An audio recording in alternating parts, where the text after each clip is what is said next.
Your perception has an impact on your body's chemistry. You have 50 trillion cells in your body, and each cell can only ever operate in one of two operating functions, either from a function of survival or a function of growth.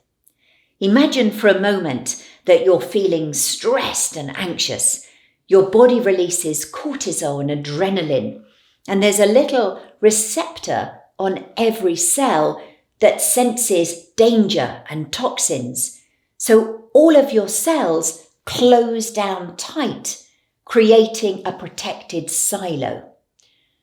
This is fine for short periods of time, but if those cells are under that type of operating function over a long term, then eventually the cells will die because they're not receiving any nutrients that allow them to grow and flourish. This is why people who experience long-term stress notice that it affects their immune system.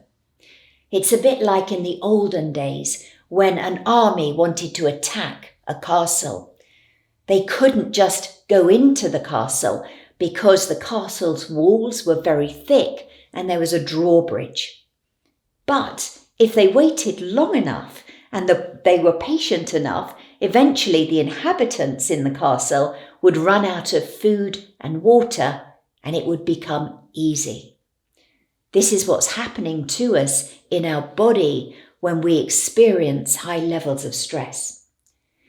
Equally, when we feel safe and supported, we release serotonin and oxytocin, and the receptors on our cell open so that we can receive nutrients at a cellular level that allow us to grow and flourish.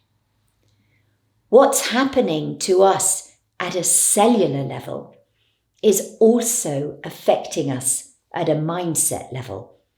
You can't access a growth mindset if your cells are operating in a survival function. Often, when we see people in the workplace, we might notice that they are negative, resistant to change, difficult, draining to be around. And this is not the case at all. They're simply operating in survival mode. They're scared. And what they're expressing in their behaviors is what is happening to them at a cellular level. So I've created a list of behavioral indicators that will help you to identify members of your team who are operating in survival mode and who are operating in growth mode. I've also created a powerful process that you can use that will help you and others transition from a survival operating function into growth.